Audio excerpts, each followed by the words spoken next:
High বন্ধুরা, welcome to my YouTube channel learn expert 09। চলে এসেছি অ্যাজ ইউজুয়াল চিরচরিত তোমাদের একটা নতুন ভিডিও নিয়ে। চলো বন্ধুরা, আজকে ওয়ার্ডের একটা নতুন ভিডিও দেখে নেব, যেই জিনিসটা তোমাদের খুবই নিত্য প্রয়োজনীয় কাজে লাগতে পারে। চলো দেখে নেওয়া যাক আজকে সেই নতুন ভিডিওটা। বন্ধুরা, এখানে দেখতে পাচ্ছ আমি একটা ওয়ার্ডের মধ্যে 3-4টে সেন্টেন্স লিখে রেখেছি, 3-4টে লাইনে লিখে রেখেছি। তো এই সেন্টেন্সগুলোকে দেখো ফলো করার জন্য, বা এরকম হতেই পারে কোনো অফিসিয়াল ওয়ার্ক বা কোনো অফিসিয়াল প্রজেক্টের কোনো লেখা বা কোনো পয়েন্টকে নোটিফাই করার জন্য বা হাইলাইট করার জন্য, সেই জিনিসটাকে চিহ্নিত করার জন্য বা নজরে আনার জন্য আমরা বিভিন্ন রকম সিম্বলের ইউজ করে থাকি। সেই সিম্বলগুলোকেই ওয়ার্ডের ভাষায় বলা হয়ে থাকে বন্ধুরা বুলেটস। এবং সেক্ষেত্রে আমরা এই বুলেটসকে ইউজ করে আমরা বিভিন্ন রকম কাজকে করতে পারি। এই বুলেটস ছাড়াও আমার একটা অপশান আছে, সেটা হচ্ছে নাম্বারিং অপশান। যদি আমি কোনো লেখাকে পয়েন্ট ওয়াইজ বা পয়েন্ট আউট করে 1 2 3 4 সিরিয়ালি পয়েন্ট আউট করে আমি সেখানে লিখতে চাই, সেক্ষেত্রে নাম্বারিং অপশানটা কাজে লাগানো যেতে পারে। এই দুটো অপশানকেই একসঙ্গে বলা হয়ে থাকে বুলেটস অ্যান্ড নাম্বারিং। তো চলো দেখে নেওয়া যায় কীভাবে বুলেটস অ্যান্ড নাম্বারিংকে আমরা অ্যাপ্লাই করব। তো দেখো বন্ধুরা, প্রথমে যেই লেখাটা আমাদের কাছে লেখা রয়েছে, সেই লেখাটার ক্ষেত্রে আমাদের কিন্তু সেই ডেটাটাকে আমরা সিলেক্ট করব, যেখান থেকে আমরা বুলেট বা নাম্বারিংকে করতে পারি।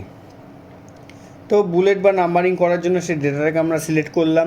করার পর এখান থেকে দেখো বন্ধুরা, হোমে যাব। হোমে আসার পর এখানে প্যারাগ্রাফ অপশানটার মধ্যে এইখানে বুলেটস অ্যান্ড নাম্বারিং অপশানটা কিন্তু দেওয়া রয়েছে। এটা দেখো বুলেটস, এটা হচ্ছে নাম্বারিং। তো এই বুলেটস অপশানের এই অ্যারোটাতে ক্লিক করব। এখানে দেখো বুলেটসের বিভিন্ন রকমের স্টাইল দেওয়া রয়েছে। যদি আমি যে কোনো রকমের স্টাইলকে সিলেক্ট করে আমি যদি করতে চাই, সেই স্টাইলটাকে সিলেক্ট করব। করার পর সেই স্টাইলটার মধ্যে ক্লিক করলে দেখো বন্ধুরা, সেই লেখাগুলোর পাশে সেই বিভিন্ন রকমের সিম্বলটা চলে এলো। এই সিম্বলটা আসলে বন্ধুরা একটাই কারণ, যাতে সেই লেখাগুলো বা সেই পয়েন্টটা আমাদের কাছে হাইলাইটেড হয় এবং আমরা সেই জিনিসটাকে একটু বেশি কেয়ারফুলি সেই জিনিসটাকে নজর দিয়ে সেই জিনিসটার ওপর কাজ করতে পারি। তো তার জন্যই বুলেট ইউজ করা হয়ে থাকে। এবার বন্ধুরা মনে করো তুমি এই লাইন থেকে পরের লাইনে যাবে, দেখো অটোমেটিক্যালি কিন্তু একটা বুলেট চলে আসবে। তো এই অটোমেটিক্যালি বুলেট চলে আসার জন্য, ধরো তোমার পরের লাইনে এই বুলেটটার দরকার নেই, বাট অটোমেটিক্যালি সেই বুলেটটা কিন্তু চলে আসছে। তো সেইটাকে সরানোর জন্য বন্ধুরা করবে জাস্ট একটা ব্যাকস্পেস মারবে, দেখবে বুলেটটা অটোমেটিক্যালি সরে গিয়ে নর্মাল অ্যাজ ইউজুয়াল লাইনে পরিণত হয়ে গেছে। তো এইভাবেই আমরা বুলেটকে ইউজ করব। এবং বন্ধুরা সেম ক্ষেত্রে আমি যদি মনে করি যে আমি নাম্বারিং ইউজ করব, তো নাম্বারিং ইউজ করার ক্ষেত্রেও বন্ধুরা সেটাকে আমরা ডেটাটাকে সিলেক্ট করব। সিলেক্ট করার পর হোমে যাওয়ার পর এই প্যারাগ্রাফ অপশানের মধ্যে দেখো এখানে নাম্বারিংয়ের অপশান দেওয়া রয়েছে। এই নাম্বারিং অপশানের মধ্যে গিয়ে বন্ধুরা আমরা এখানে অ্যারোটাতে ক্লিক করব। এখানে বিভিন্ন রকম নাম্বারিংয়ের অপশান বা ABC বা রোমান 1 2 3 বিভিন্ন রকম অপশান এখানে দেওয়া রয়েছে বন্ধুরা।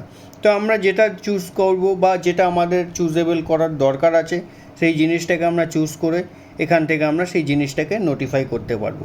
সাপোজ ধরো বন্ধুরা আমি এখান থেকে এটাকে চুজ করলাম, দেখো অটোমেটিক্যালি 1 2 3 4 নিয়ে নেবে।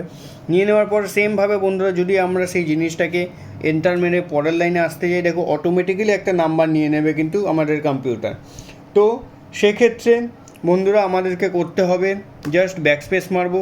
ব্যাকস্পেস মারলেই দেখো জিনিসটা নর্মাল লেভেলে চলে আসবে এবং আমরা অ্যাজ ইউজুয়াল এখান থেকে যেটা খুশি সেটা লিখতে পারবো।